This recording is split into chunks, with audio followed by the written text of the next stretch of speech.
E aí, tudo certo? Sejam muito bem-vindos a mais um Nota Máxima, aquele nosso encontro para descomplicar de vez os temas que, nossa, caem demais em concurso. E hoje o tema é um clássico, daqueles que a gente não pode errar de jeito nenhum, a Lei de Identificação Criminal. Vamos dominar isso juntos. Olha, antes da gente mergulhar de cabeça, só um lembrete rapidinho. Sabe, toda essa teoria que a gente vai ver aqui, ela precisa de prática, né? E é para isso que existe a nossa plataforma, a Nota Máxima. Lá é um ambiente todo gamificado, sabe? Com um monte de questões, dá para ver como está o seu desempenho, competir em rankings. É aquele empurrão que faz toda a diferença para aprovação.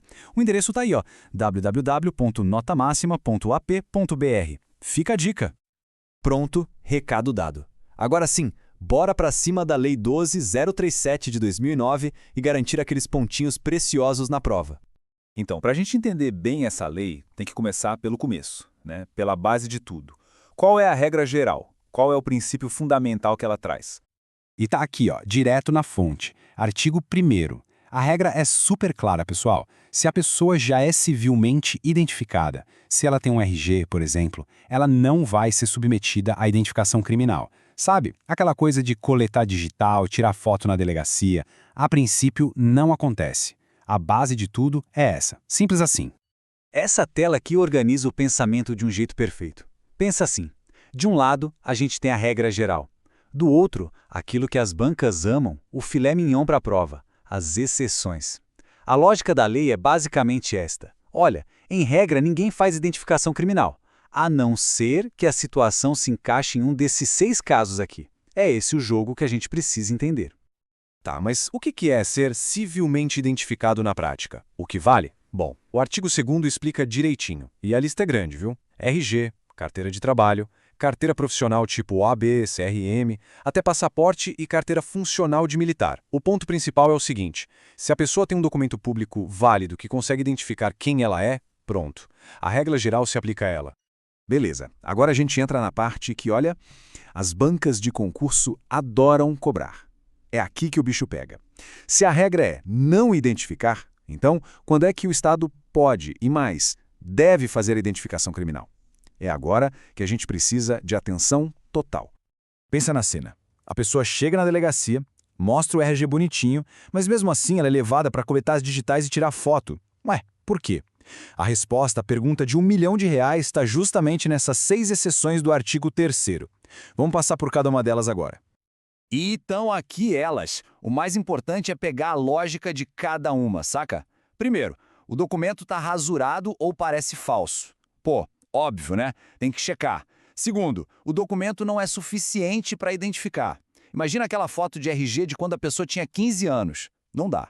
Terceiro, a pessoa apresenta vários documentos e as informações não batem. Opa, sinal de alerta. Quarto, é essencial para a investigação, mas essa tem um detalhe importante, a gente já vai ver. Quinto, já tem registro policial de que a pessoa usou outros nomes. E sexto, o documento está muito velho, caindo aos pedaços ou é de um lugar tão longe que não dá para confirmar. São essas 6 situações, nem mais, nem menos. Agora, atenção! Luz vermelha piscando. Esse é o detalhe de ouro, a pegadinha clássica de prova. Dessas 6 exceções, 5 delas o próprio delegado pode decidir na hora. Mais uma, a número 4, aquela de ser essencial às investigações, essa só acontece com ordem do juiz. É crucial gravar isso, pessoal. A exceção 4 é a exceção da exceção. Precisa de autorização judicial. Ponto. Ok, precisa de ordem do juiz, mas quem pode ir lá e pedir para ele?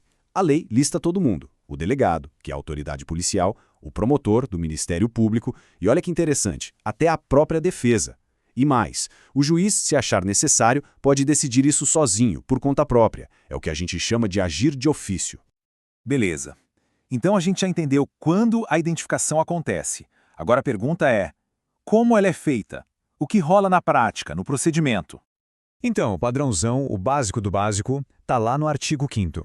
São 2 coisas. Primeiro, a datiloscopia, que é o nome chique para a coleta de impressão digital. E segundo, a fotografia. Sim, as famosas fotos, uma de frente e uma de perfil. Esse material todo é juntado lá no inquérito policial. Esse é o feijão com arroz do procedimento. Aí vem a pergunta, E o DNA? Coletar material biológico já é uma coisa bem mais invasiva, né? Por isso mesmo a lei pisa no freio e exige um requisito a mais super importante. A coleta de DNA para perfil genético só, e eu digo só, com autorização judicial. Lembra daquela exceção número 4? É exatamente aqui que ela entra. E esse banco de dados genéticos, o que pode ter lá dentro? Olha, aqui a lei foi bem cuidadosa com a privacidade. O banco só pode ter o essencial para a identificação, basicamente o perfil genético e o gênero. Mas, isso é muito importante, é proibidaço registrar coisas como traços físicos, se a pessoa tem tendência a alguma doença ou qualquer coisa sobre comportamento. A ideia é clara, é para identificar, não para fazer um mapa completo da vida da pessoa. Certo, os dados foram coletados. E aí? Fica lá para sempre? A pessoa que foi identificada tem algum direito sobre isso?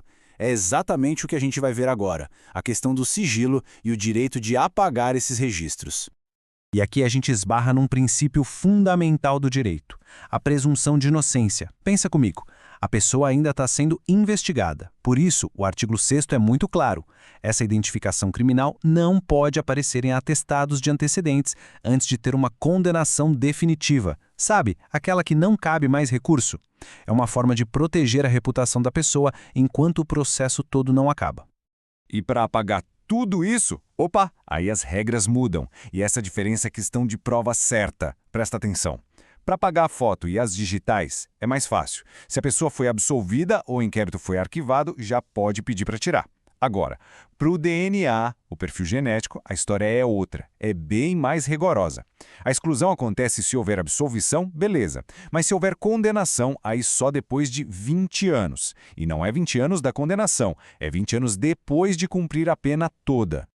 20 anos. Guardem esse número. É o tempo que a pessoa condenada tem que esperar, depois de já ter pago tudo que devia, para só então poder pedir para tirar o perfil genético do banco. É um prazo bem longo, bem específico e com uma cara de questão de prova que não dá para ignorar, né?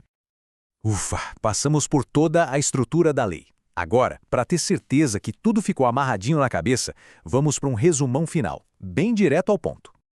Vamos lá, revisão relâmpago para gabaritar. Regra geral, tem documento válido, então não faz a identificação. Exceções são aqueles 6 casos, tem que memorizar o artigo 3º, não tem jeito. Coleta de DNA, alerta máximo, só com autorização judicial. Sigilo dos dados só pode constar nos antecedentes depois da condenação definitiva. E a exclusão do DNA, lembra do número mágico? 20 anos após a pena. Pronto, com essas palavras-chave não tem erro. Com esse resumo, a teoria está na ponta da língua, mas a gente sabe, né? Conhecimento sem colocar a mão na massa, sem praticar, não garante aprovação. Então, chegou a hora de testar tudo isso. E qual o próximo passo? É simples, acessar www.notamaxima.app.br. Entra lá, busca pelas questões da Lei 12.037 e manda ver. Resolver questão é o que vai solidificar tudo isso na cabeça, vai fazer entender o jeitinho que as bancas cobram e, claro, vai fazer subir no nosso ranking. O desafio está lançado.